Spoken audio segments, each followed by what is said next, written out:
Bonsoir. L'émission de ce soir est consacrée à Jérusalem, à l'histoire d'une ville dans la tourmente du XXe siècle. Comme vous le savez, depuis les accords de Washington en septembre dernier, le sort de Jérusalem est toujours suspendu. Donc, depuis 1917 jusqu'à nos jours, nous essaierons de restituer l'histoire de cette ville sainte, mais malgré l'exaltation de cette sainteté, le poids des armes n'a jamais cessé, avec deux historiens, l'un palestinien, Elias Sambar, directeur de la revue d'études palestiniennes, et Elie Barnavi, historien, professeur à l'université de Tel Aviv.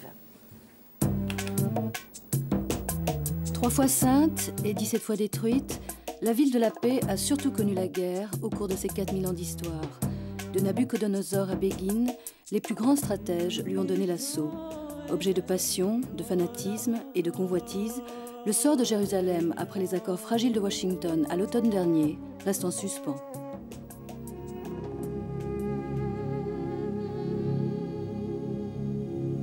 Au début du siècle, Jérusalem n'est encore qu'un district de Damas. Incluse dans les provinces arabes de l'Empire ottoman, l'entité palestine n'a émergé que dans les années 1860-1870. Depuis 28 siècles déjà, Jérusalem est capitale religieuse et politique du monothéisme. Et depuis l'édit de statu quo, promulgué en 1852 par le sultan turc, l'accès aux lieux saints est garanti aux 3 religions, juive, chrétienne et musulmane. À la veille de la Première Guerre mondiale, la ville compte 75 000 habitants, 48 000 juifs, 17 000 chrétiens et 10 000 musulmans.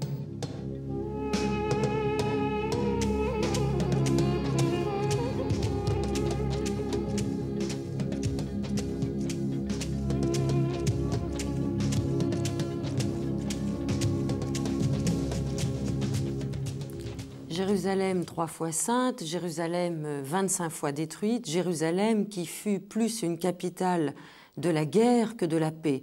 Alors avant de parler du statut de Jérusalem tout au long de cette émission, il serait bon peut-être, Elie Barnavi, que vous puissiez rappeler pourquoi cet enracinement symbolique, religieux, à l'intérieur de ce fragment de terre de Palestine. Sans doute parce que toutes les religions ont besoin d'un lieu pour s'enraciner et que Jérusalem est ce lieu par excellence pour les 3 grandes religions monothéistes, effectivement, qui sont nées l'une de l'autre, un peu comme des poupées gigognes. Pour les musulmans, date plus récente sans doute, mais devenue ville sainte. Pour les chrétiens, Cité du paradis. Cité du paradis, Al-Quds, ils appellent cette ville la sainte. Pour les chrétiens, eh bien, c'est le lieu de la passion du Christ, bien entendu. Et pour les Juifs, c'est le lieu unique, c'est cette alliance entre le texte, le peuple et Sion. Et Sion, c'est Jérusalem qui fait l'essence même du judaïsme. Et on comprend bien pourquoi c'est sur ces lieux que se sont cristallisées toutes les passions, toutes les folies, tous les amours aussi. Et que cette ville qui est censée être une ville de paix, c'est l'une des étymologies hébraïques, fantaisiste sans doute, mais les gens y croient et c'est important. C'est sans doute pourquoi cette ville a été plutôt une ville de guerre que de paix. Et elle est restée. J'espère que nous sommes en train d'en sortir. Une ville aussi, Elias Sambar, où les pierres s'enchevêtrent et où tout, y compris l'archéologie, devient presque un acte de guerre, puisque un acte de ressourcement historique. Qui appartient à quoi? C'est vrai, mais c'est une guerre récente. C'est vrai que depuis que cette ville est au centre également des enjeux politiques, il y a comme toute une démarche qui est très très loin en réalité de l'histoire, mais qui s'habille un peu de façon historique pour savoir un peu en allant à la recherche des vestiges pour pouvoir répondre à cette très fausse question d'ailleurs, de savoir qui était là avant l'autre et donc qui a une forme de légitimité millénaire. Mais je voudrais ajouter également une chose à ce qu'a dit Elie Barnavi qui me semble importante. Cette ville est un point où se focalisent donc les croyances, les foi et toute une série de symboles régionaux liés bien entendu à ces 3 religions monothéistes qui finalement sont sorties de cette région-là. Mais il faut également y ajouter le fait qu'elle a très longtemps, et depuis longtemps, était également un point qui a focalisé un intérêt beaucoup plus large, qui est beaucoup plus lointain, je dirais. Je pense aux croisades, je pense après aux périodes coloniales, ou même quand, je veux dire, elle était au centre de projets qui n'étaient pas forcément religieux, comme les croisades, elle était quand même utilisée comme symbole parce que l'on savait que cela serait porteur. Et il y a cette idée très forte, et dans ces trois religions, et un peu dans l'imaginaire du monde, qui est un mythe, mais qui est un beau mythe finalement, que ça serait d'une certaine façon le centre de l'univers. Vous savez qu'il y a beaucoup de... La cartographie, voilà, voilà, il y a beaucoup de thèses, ce que je trouve tout à fait sympathique, et qui placent là l'Atlantide. D'autres, il y a des légendes talmudiques qui en font le point de départ de la rose des vents. C'est le point focal d'où partent les vents avant donc l'air et l'oxygène et la vie. Alors donc pour nous Terre. allons arrêter le vent d'histoire à 1917, vous avez compris pourquoi, puisque c'est le début du mandat britannique qui va donc peser sur Jérusalem.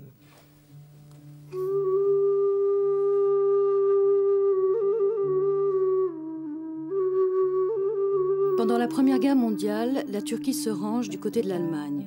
En 1917, l'armée britannique, appuyée par des détachements français et australiens, chasse l'occupant turc quelques semaines après la déclaration de Lord Balfour, ministre britannique des Affaires étrangères, qui préconise la création d'un foyer national pour le peuple juif dans une Palestine redessinée pour la circonstance. La déclaration précisait que cet établissement devait se faire en respectant les droits civils et religieux de toutes les communautés en Palestine. Le pays va entièrement passer sous administration militaire britannique.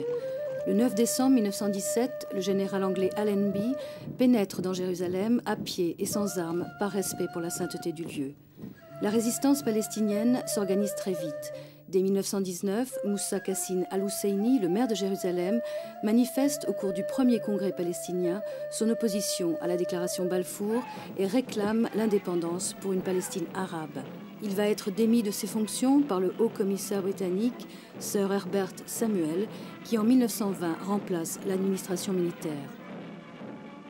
Quelques mois plus tard, Hadj al-Min al-Husseini, cousin du maire limogé, est nommé moufti de Jérusalem.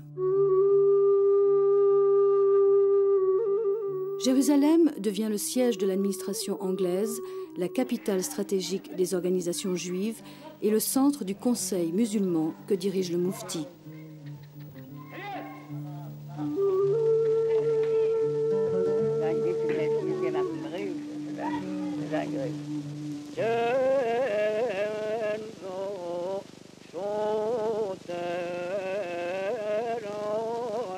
Si juifs et arabes semblent vivre en bonne intelligence, le mur des lamentations devient l'objet de sérieuses tensions qui feront dès 1921 une centaine de morts dans les deux communautés.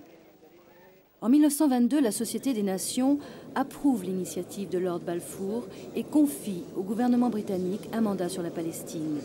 Mais le foyer national juif est déjà amputé de la Transjordanie donnée par Winston Churchill, alors ministre des colonies, à l'émir hachémite Abdallah, qui en fera son royaume.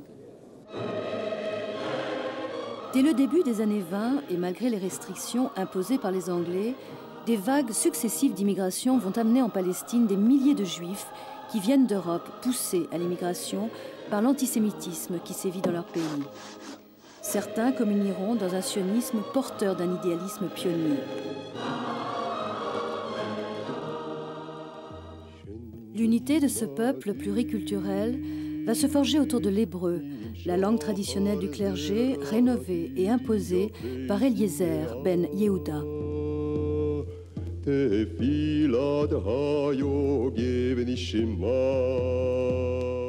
Mais le projet sioniste inquiète de plus en plus les Palestiniens arabes et en 1925, à l'occasion de l'inauguration par Lord Balfour de l'université hébraïque du Mont Scopus qui domine Jérusalem, les Arabes décident une grève générale de protestation.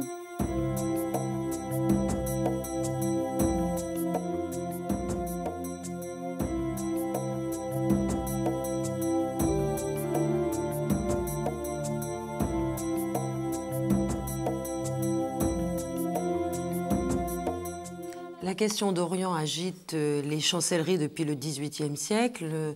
Je rappelle que Jérusalem était sous administration ottomane depuis 1516. Les Britanniques arrivent donc en 1917 et il faudra attendre 1937 pour que le statut de Jérusalem fasse véritablement problème. Elias Sambar. Oui, c'est-à-dire que dès le départ, pour les Palestiniens, la guerre n'est même pas terminée encore, se pose déjà un danger à leurs yeux, qu'ils vivent comme cela et qui malheureusement s'est réalisé de la façon dont ils ont eu peur, dès le départ, ils vivent ce projet comme celui de leur remplacement par une autre communauté. Donc il y a tout de suite non plus l'idée d'une colonisation classique, d'une occupation, mais d'un déplacement et d'un remplacement. Et c'est d'ailleurs ce qui va se passer, Elie Barnavi. Oui, il faut rappeler que le mandat est une forme douce de colonisation. C'est des trois formes de colonie, si vous voulez. C'est celle qui est censée préparer le peuple de la région à l'indépendance. Et explicitement, effectivement, la Société des Nations impose comme obligation au mandat britannique de préparer ces peuples à l'indépendance, y compris et surtout de favoriser l'émergence d'un foyer national juif en Palestine. Et effectivement, à partir de ce moment-là, il y a conflit entre les deux communautés. Si vous voulez, ce conflit, on pourrait gloser sur la responsabilité des uns et des autres. Je crois qu'ici, il faut aller à l'essentiel. Dès lors qu'il y avait deux projets nationaux concurrents qui visaient la même terre, il était fatal que ces deux mouvements nationaux entrent en concurrence et se fassent la guerre. Je crois que c'était inévitable. Avec au centre de l'univers de ce conflit, Jérusalem. Avec au centre Jérusalem, bien entendu. Jérusalem, mais qui n'est pas un problème particulier, si vous voulez, jusqu'à ce que l'idée, nous en reparlerons, je suppose, jusqu'à ce que l'idée de la partition commence à faire son chemin. Et à ce moment-là, la communauté internationale commence à imaginer un statut particulier pour Jérusalem. Jusqu'à-là, Jérusalem fait partie de l'ensemble du pays et personne ne songe à couper Jérusalem du reste du pays. Ça deviendra un problème dans les années 30.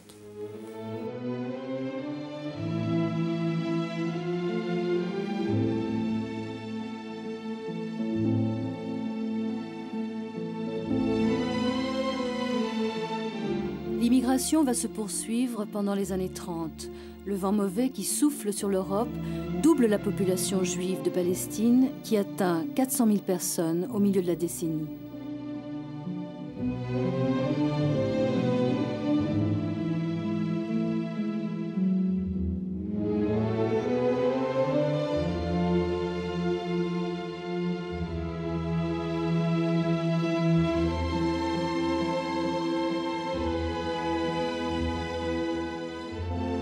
Devant ces arrivées massives, l'inquiétude arabe augmente. Déjà, le 2 novembre 1929, 12e anniversaire de la déclaration Balfour, a été décrété jour de deuil national par les Palestiniens arabes. À Jérusalem, les tensions autour du mur des lamentations s'intensifient et les émeutes succèdent aux émeutes en 1929, en 1932, en 1933, faisant chaque fois des centaines de morts de part et d'autre. Des renforts britanniques toujours plus importants sont acheminés pour établir le calme. Ces images Movietone de 1930 sont les premières archives sonores sur Jérusalem.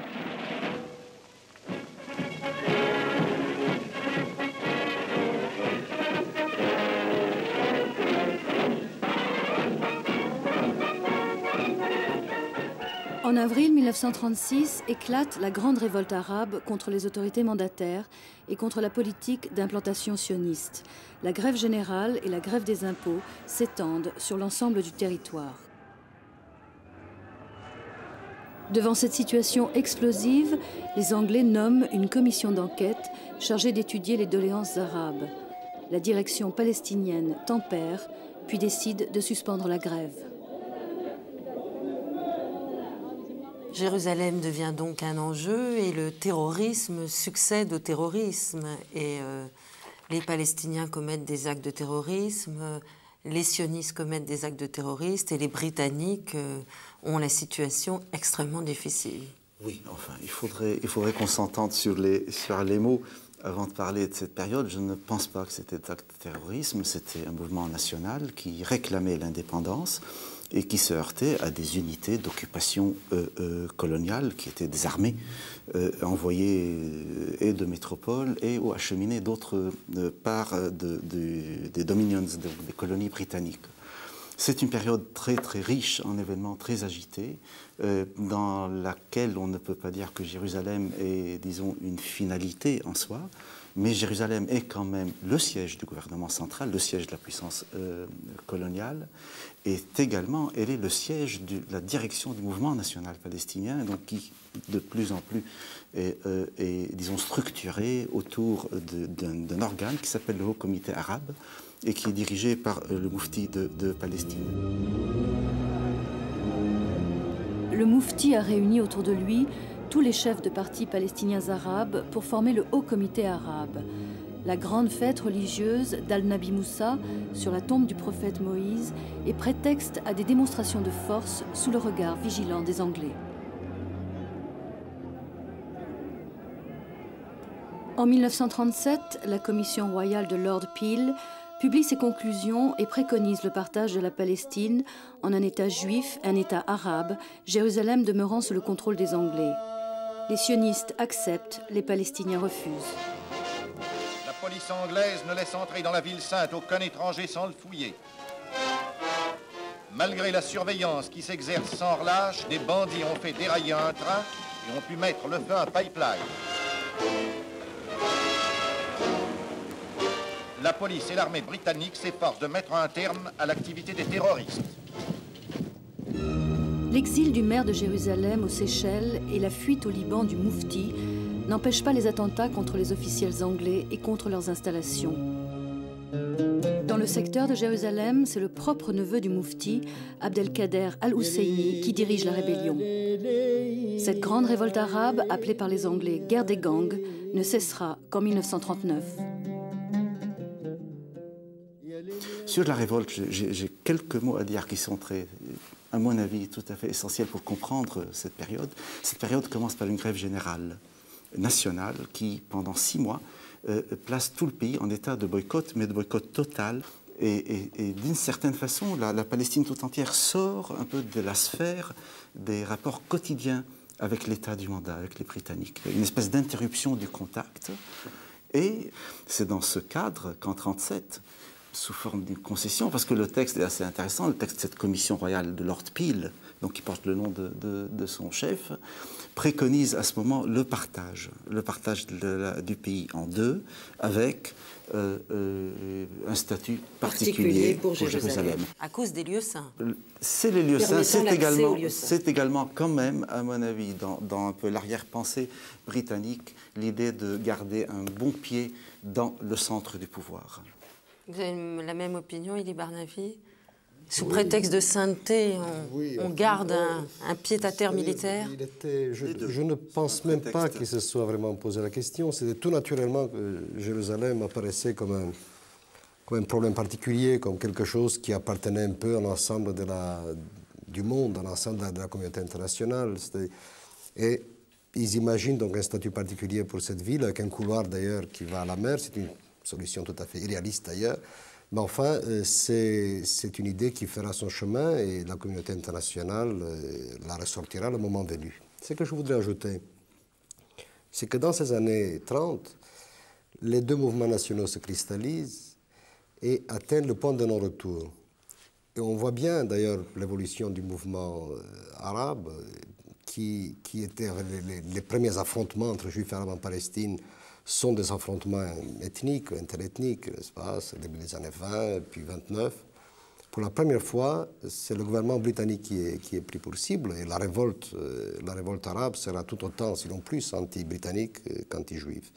De son côté, les Juifs s'organisent, il y a déjà un noyau d'unité militaire, la Haganah, et tout cela, pour bien le comprendre, il faut songer à ce qui s'est passé en Europe, c'est l'arrivée d'Hitler au pouvoir, où le sionisme n'est plus seulement une idéologie nationale, mais ça devient une urgence absolue. Il faut bien voir que la conférence d'Évian sur les réfugiés échoue et que, pour ces malheureux, il n'y a strictement plus où aller. Il n'y a plus où aller. Et là, c'est là que c'est nous le drame véritable, entre des gens qui aspirent à aller en Palestine parce qu'ils n'ont pas où aller ailleurs, et que la trappe se ferme sur eux en Europe, et un mouvement national arabe qui ne comprend pas très bien pourquoi il faudrait payer les pots cassés pour ce qui se passe en Europe. Alors, incompréhension bien entendu totale, et la guerre se poursuivra à partir de ce moment-là, je dirais presque naturellement. Un dernier mot sur ce qui se passe en 1939. Les Anglais qui sont pris entre deux feux et qui pratiquent la politique d'apaisement en Europe, mais en même temps savent très bien qu'un jour ou un autre, la guerre contre l'Allemagne nazie est plus ou moins inéluctable, et qui ont un besoin vital de ce bout de terre qui fait jonction entre l'Europe, entre l'Angleterre et les Indes. Il est obligé de garder, donc d'avoir les bonnes grâces des populations locales. Or, le calcul est un peu simple, voire simpliste. Les Juifs, de toute façon, n'ont pas le choix. Ils seront du côté des puissances alliées. Les Arabes, il faut gagner. Et à ce moment-là, on voit le glissement rapide des positions britanniques vers des positions de plus en plus pro-arabes, jusqu'en 1939, où il y a, en mai 1939, le fameux livre blanc de 1939 qui liquide en quelque sorte, qui annule l'immigration juive en Palestine, au moment précis où, en Europe, la trappe, comme je l'ai dit, se ferme. Le livre blanc de 1939 limite, au moment où le nazisme étend son emprise, le nombre de Juifs autorisés à se réfugier en Palestine et préconise un État palestinien unique. Les deux camps le rejettent aussitôt. Pendant la Deuxième Guerre mondiale, Jérusalem devient un quartier général des forces britanniques au Moyen-Orient.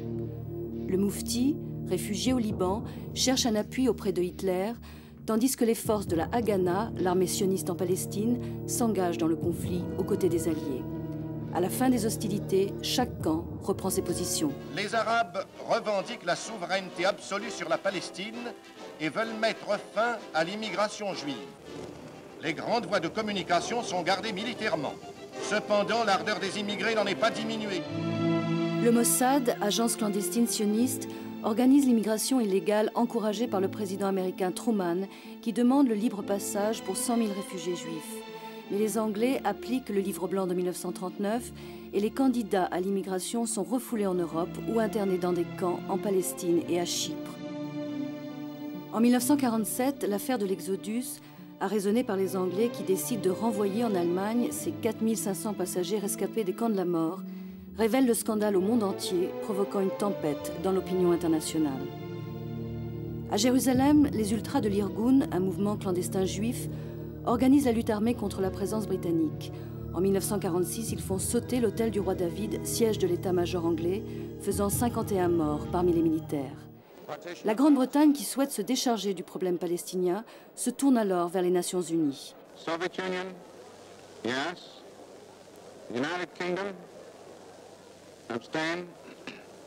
United States, yes. Le 29 novembre 1947, l'ONU approuve le plan de partage de la Palestine en deux États distincts. Jérusalem est déclarée zone internationale. Les Juifs acceptent ce nouveau plan de partage, mais les Arabes refusent et passent à l'action.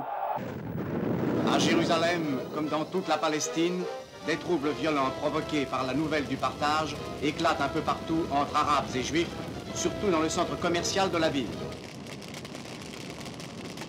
Le cinéma Rex devient à son tour le centre d'une agitation indescriptible. L'attentat de la rue Ben Yehuda détruit l'immeuble de la Fédération juive du travail, tuant 54 personnes. Aux extrémistes arabes répondent les extrémistes juifs. En avril 1948, le village de Der Yassin, situé à quelques kilomètres de Jérusalem, est entièrement rasé et ses 254 habitants massacrés par une fraction dissidente de l'Irgun. L'action est condamnée par l'agence juive. Fuyant la guerre civile qui s'installe, la population arabe du futur État juif va grossir les premiers camps de réfugiés en Jordanie, au Liban et en Égypte. Pour les historiens juifs, cet exode palestinien a été encouragé par le Haut Comité arabe et par les États arabes. Pour les historiens palestiniens, c'est la politique de terrorisme menée par des dissidents armés et non reconnus officiellement par la direction sioniste qui est responsable de cet exil massif.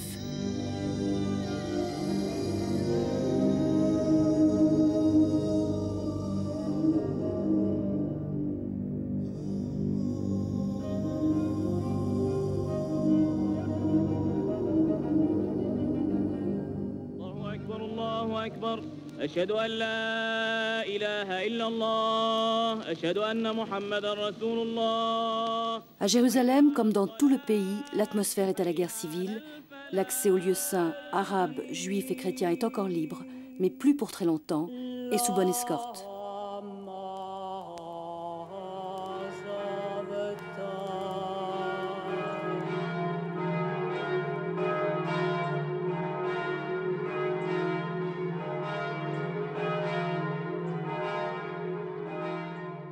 Finalement, si on voulait résumer le mandat, c'est très très simple, bien que la période soit très riche, très agitée et très douloureuse.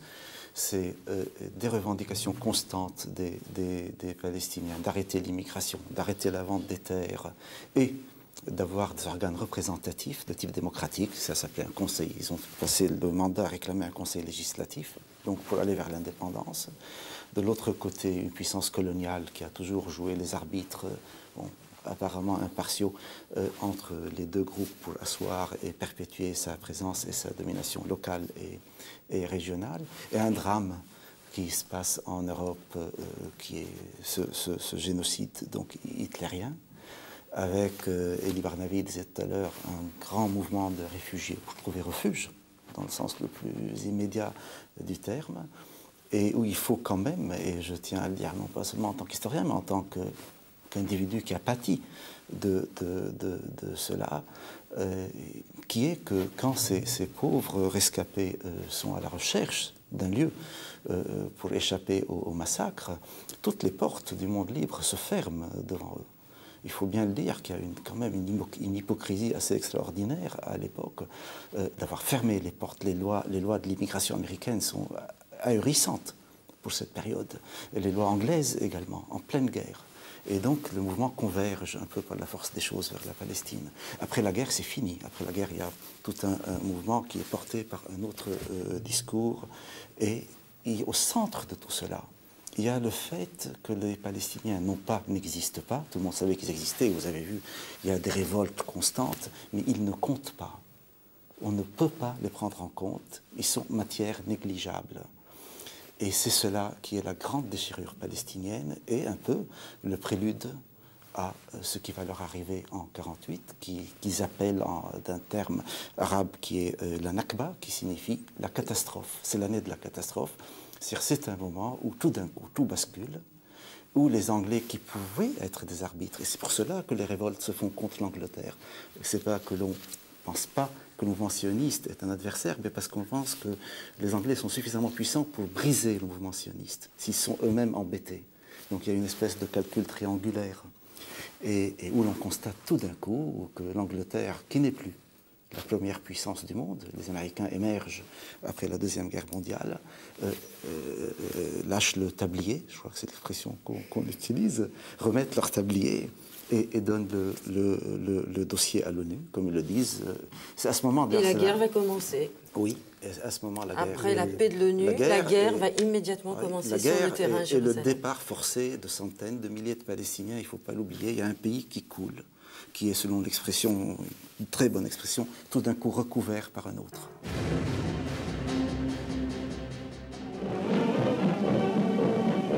Au terme d'un mandat qui a duré un quart de siècle, l'Angleterre, en la personne de son haut commissaire, le général Sir Alan Cunningham, abandonne la Palestine à son destin.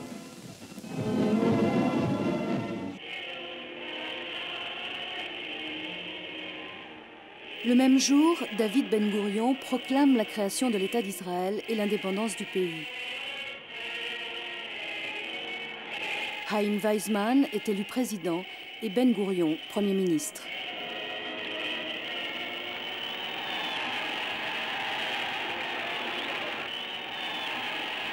Le lendemain, 15 mai, la légion arabe du roi Abdallah de Jordanie, commandée par le Britannique Glob Pacha, pénètre en Palestine. La guerre éclate, la bataille fait rage pour le contrôle de Jérusalem. Le 28 mai, Glob Pacha s'empare de la vieille ville, le quartier juif est abandonné par ses habitants.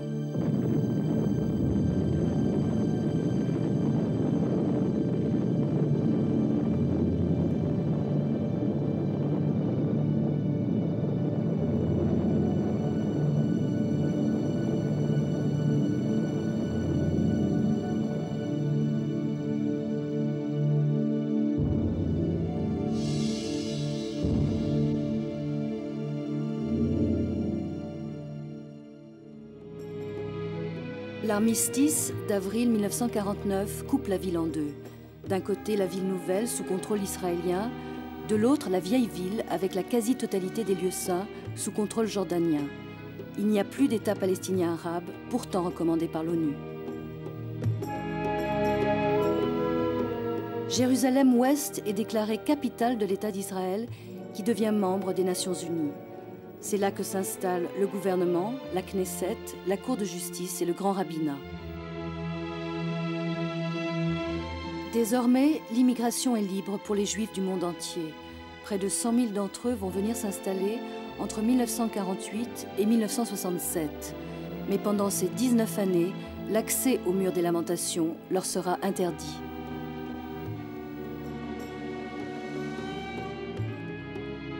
Alors, est-ce qu'il y a un pays qui naît pendant qu'un pays coule, et les Barnavi? Bien entendu, mais les deux naissent dans la guerre, ça, il faut bien comprendre cela. La communauté internationale se résout assez rapidement, on l'a vu dès les années 30, et ensuite en 1947, à la seule solution raisonnable à ce conflit, qui était le partage. Lorsque deux peuples se disputent la même terre, on peut soit se battre jusqu'à ce que l'un disparaisse, soit se résoudre à un compromis territorial. Et la solution raisonnable était le compromis territorial. Et malheureusement, il a fallu du temps pour que tout le monde comprenne des deux côtés de la barricade. La communauté internationale, la décision de partage de l'ONU, a prévu la création de deux États, d'un État juif, réduit d'ailleurs à la portion congrue, et d'un État palestinien, pour des raisons qui tiennent à la psychologie, à la politique interne des États arabes, et je crois que ce n'est pas là le lieu d'essayer de disséquer exactement les raisons de cette décision. La partie arabe a refusé d'endosser ce partage. Je crois que le plus simple, c'est de dire qu'ils ne voyaient pas pourquoi ils partageraient une terre qu'ils estimaient être la leur. Qu'ils estimaient leur. Il y avait aussi du côté juif des partis, secteurs d'opinion et de la classe politique qui estimaient que tout cela nous appartenait. La droite révisionniste ne voyait pas non plus pourquoi il fallait partager. Mais enfin, le courant central, représenté par Ben Gurion, a décidé d'accepter ce plan de partage qui était nettement insuffisant et qui était très loin des promesses de la déclaration Balfour. Et à partir du moment où donc les Arabes, les Palestiniens et les pays arabes, les États arabes constitués, refusaient le partage, la guerre était inéluctable. Le problème des réfugiés est un problème né de la guerre. Il n'y avait pas de réfugiés avant, bien entendu. Alors, tout cela pour dire qu'on entrait dès lors dans une logique de guerre, dans une logique de guerre, d'affrontement, où il s'agissait, pendant très longtemps, il s'agissait de liquider donc, la présence juive en Palestine, qui était jugée juive. L'État qui était jugé artificiel, par la comparaison avec les croisés, venait tout naturellement dans la propagande arabe.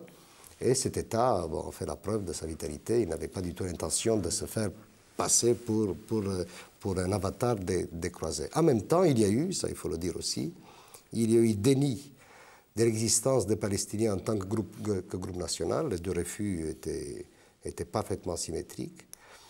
Là encore, c'est intéressant de voir comment un cycle historique s'achève par la reconnaissance mutuelle qui va bien au-delà des péripéties de la politique. Ça, il faut bien le comprendre. Quelque chose qui va très loin, qui va très profondément dans cette espèce d'incapacité à éliminer l'autre en tant que groupe national. Et finalement, on s'achemine de nouveau vers la solution qui était là depuis les années 30 et 40. Alors nous allons peut-être... Mais c'est ainsi que les choses se passent, vous voyez, c'est la sagesse des humains est toujours un peu tardive.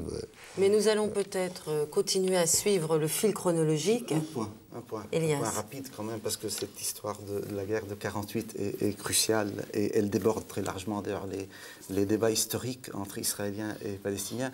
Bon, nul besoin de vous dire que c'est un des points, bien que je sois d'accord sur beaucoup de choses qu'Elie Barnavi dit, mais là nous divergeons assez sensiblement.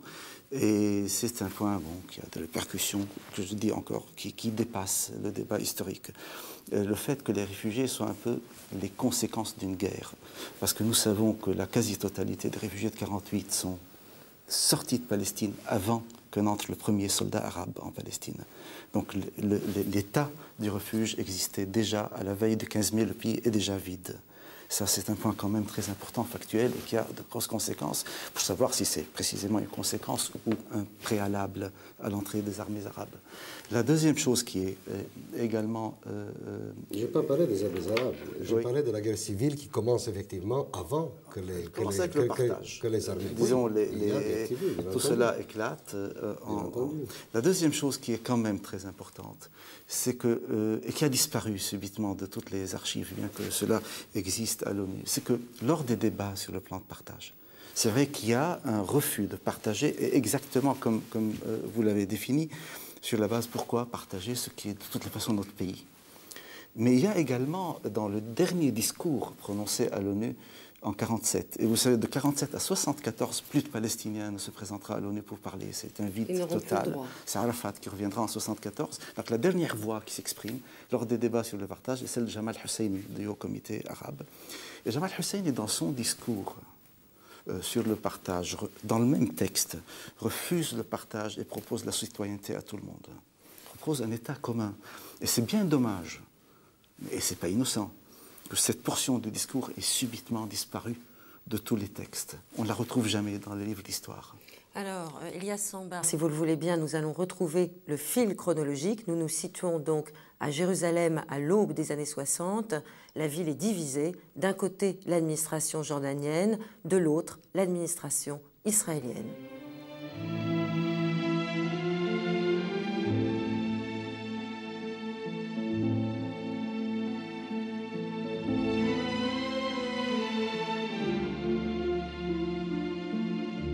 Depuis la partition de 1949, les Palestiniens exilés peuvent, une fois par an, retrouver leur famille restée en Israël. Mais les Juifs n'ont plus accès au mur des lamentations qui se trouve côté jordanien, comme presque tous les lieux saints.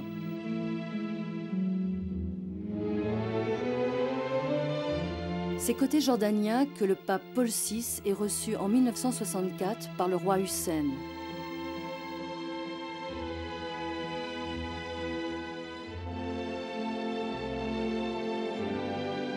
Cette terre unique au monde par la grandeur des événements dont elle a été le théâtre, notre humble supplication s'élève vers Dieu pour tous les hommes, croyants et incroyants, et nous y incluons volontiers les fils du peuple de l'Alliance.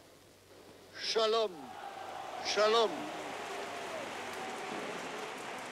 C'est là encore que se tient la même année le premier congrès de l'OLP, l'Organisation de libération de la Palestine, à l'abri des murs qui séparent la ville.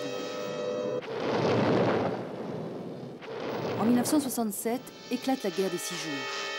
Dès le début des hostilités, Jérusalem, la ville partagée, était devenue l'enjeu d'une bataille acharnée. Les bombardements terrestres allaient causer de graves dommages, tant dans le secteur israélien que dans le secteur jordanien. Mais après 2 jours de lutte, les troupes israéliennes prenaient possession du secteur jordanien de la ville sainte.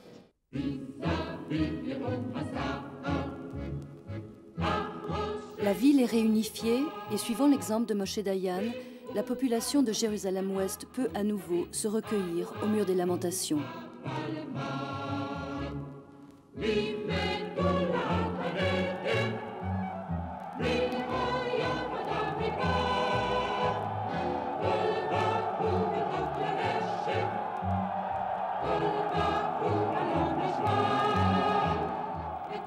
La décision d'annexer Jérusalem fut prise le 11 juin 1967. Jérusalem enfin réunifiée. Vous étiez là, donc nous avons un historien, acteur de l'histoire. Pouvez-vous nous raconter ce qu'on lit dans les livres, à savoir une très grande joie pour les Israéliens? Oh, tout petit acteur de l'histoire, enfin acteur sous uniforme, une campagne brève, extrêmement violente. Il fallait prendre la ville sans l'abîmer, il fallait la prendre sur des troupes excellentes, sur des troupes très aguerries, la légion jordanienne. Et ça a été fait. Et là, il y a eu une formidable explosion de joie. C'est vrai que ça faisait longtemps que nous voulions y aller. Et nous avons été heureux que Hussein nous en offre l'occasion. Et on a pris cette ville et on l'a réunifiée effectivement très rapidement. On a fait tomber les barrières, les murs, les fils barbelés. Et il y a eu pendant un bref moment, il y a eu le fin juin, le 29 juin je crois, il y a eu une journée de la réunification de Jérusalem. Et là, la foule a effectivement fraternisé. J'étais là, je me souviens de cette foule qui allait d'est en ouest et d'ouest en est et qui se mélangeait à la porte de Damas. Foule bon enfant. Il est vrai aussi que la propagande jordanienne présentait les Juifs comme des brutes sanguinaires et comme des violeurs et des massacreurs en puissance. L'occupation a été correcte, très correcte même au début. Et il n'y a pas eu de pillage, il n'y a rien eu de tel. Et la surprise aidant, ma foi, il y a eu ce moment extraordinaire de joie pure. De joie pure, et on s'est dit, même les moins naïfs, même les plus sceptiques se sont dit, il y a peut-être moyen de vivre ensemble dans une ville de Jérusalem enfin pacifiée. Et bien entendu, il a fallu déchanter, parce que toute occupation, pour libérale qu'elle soit, n'en est pas moins une occupation. Et ce qu'il faut dire aussi, c'est qu'Israël a offert aussitôt la citoyenneté israélienne aux résidents de Jérusalem. Les citoyens arabes de Jérusalem ne se sont pas précipités, c'est le moins qu'on puisse dire. Et c'est ainsi que, de fil en aiguille, on est arrivé à avoir une ville réunifiée en principe, mais qui est restée divisée en fait.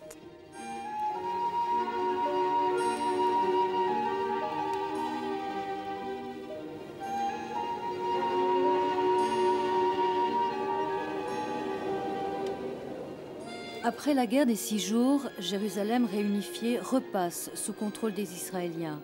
Le libre accès à tous les lieux saints est rétabli pour tous, y compris pour les ressortissants des pays ennemis. C'est la Pax Judéa. Une paix bien fragile qui ne réussira pas à apaiser les tensions entre les deux communautés. Le Moyen-Orient est un véritable baril de poudre. L'incendie de la vénérable mosquée d'Al-Aqsa à Jérusalem a enflammé tout le monde arabe. En arrêtant très vite le bout de feu, un jeune illuminé de 28 ans qui a avoué son forfait, le gouvernement israélien s'est efforcé de calmer l'effervescence des musulmans. La vieille ville juive, détruite après la guerre de 1948, est reconstruite et une large esplanade est créée devant le mur.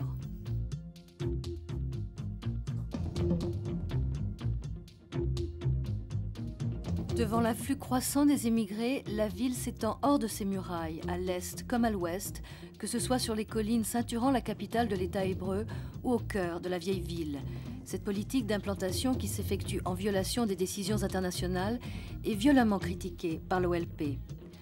Jérusalem, qui au début du siècle ne comptait que 60 000 habitants, en compte aujourd'hui 585 000, dont 438 000 juifs et 155 000 arabes. Après la guerre du Kippour, le 19 novembre 1977, Anwar el-Sadat est reçu à la Knesset. Il est le premier dirigeant arabe à reconnaître l'existence d'Israël. Il se pose en interlocuteur et amorce le dialogue de la paix. Je vous le dis devant le monde entier, nous acceptons de vivre à vos côtés dans une paix permanente, basée sur la justice. En 1980, Jérusalem est définitivement annexée par l'État d'Israël et inscrite dans la Constitution comme capitale éternelle. Aucun pays ne reconnaît cette décision qui provoque la colère immédiate des Arabes. Les tensions ne feront que s'aggraver entre extrémistes des deux camps.